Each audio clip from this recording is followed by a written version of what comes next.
Last year, at the back end of 2022, we released two big features.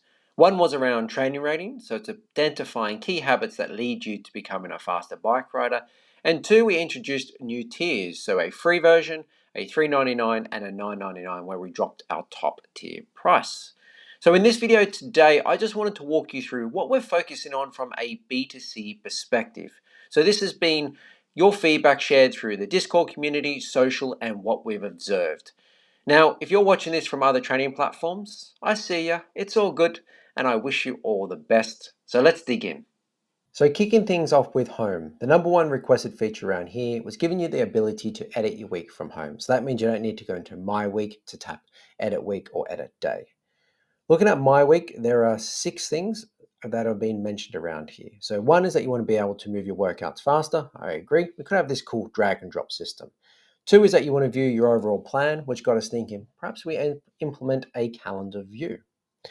3 is that when it comes to editing your week, you have the suggested hours. So it's how many hours you should be training per week and also the number of rest days. It's taking it one step further and to say, hey, Spoke, just generate the week for me. Suggest my training. 4 is about improving the submit week flow. So currently, when you complete your week, you tap submit week, and it's at that point there you can update your availability going into next week and update your plan ambition, which is your ambition and your level for that plan. Now, of course, you can edit your availability anytime throughout the week, but it's perhaps trying to automate this flow somehow. 5 is about allowing you to complete your health data or your health stats anytime within the present week. So at the moment, it's just fixed to that current day. And lastly, it's about allowing you to pull in your ride data before the planned start date. So a common thing we come across is that riders will complete their first session without completing without connecting their accounts. And it's important at the moment to connect your accounts before you complete your first workout. So it's about removing that pain point.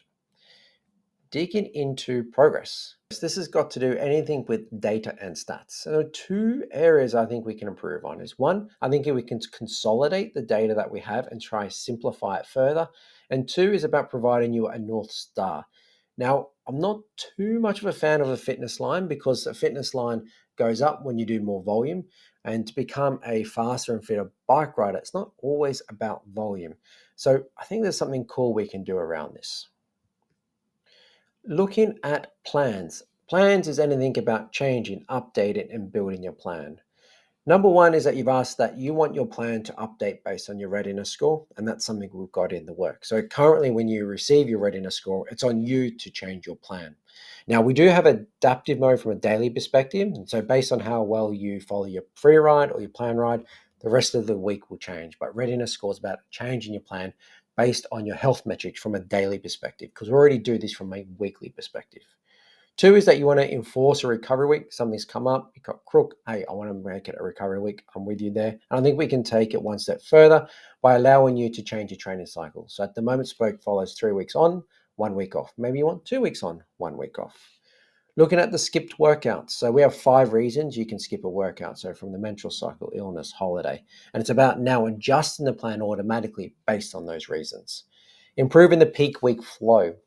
So when you get to the final 7 days of a high or medium priority plan, you come into your final taper or your final peak. And the peak is a set of sessions in a fixed routine that's based on your goal, the phase, and also what is the key benchmark that's related to that goal. So I think we can improve this area by giving you more flexibility.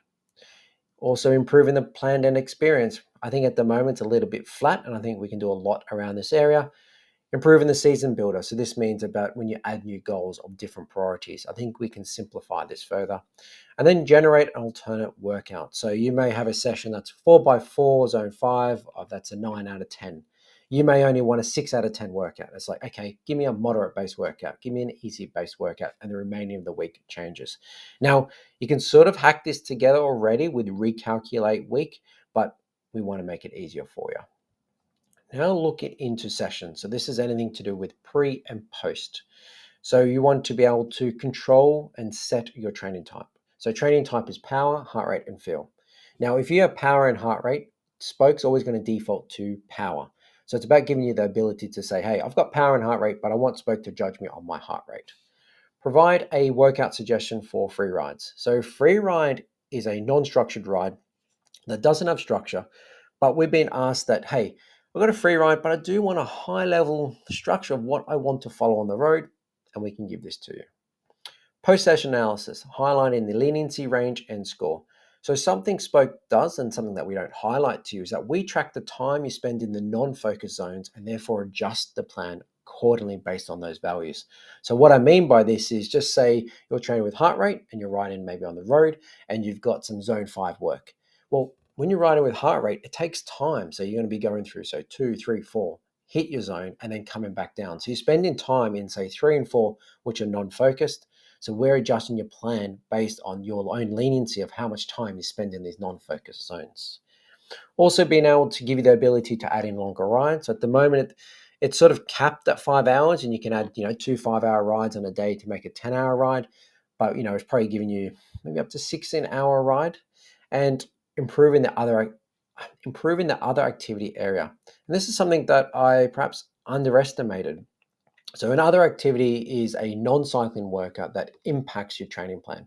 So way we can improve this is maybe allowing you to rename it, pulling in your other activity data, and there's a few other things that we can really improve and nail this area. Lastly, we're looking at overall. So there are a couple of things here, or a few things here. One is about socials, allowing you to share your results, referring a friend, and it would be great for you to leave a review on the App Store.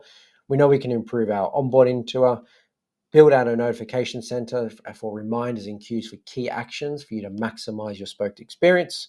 We want to change the sleep quality question to a specific scale, 1 to 10, just like the mental and physical questions. There's some admin work around the back end and front end. And last two is about the error messages. Where you come to an error screen, I think what would be cool is to highlight what your next action is and actually why did that error message appear.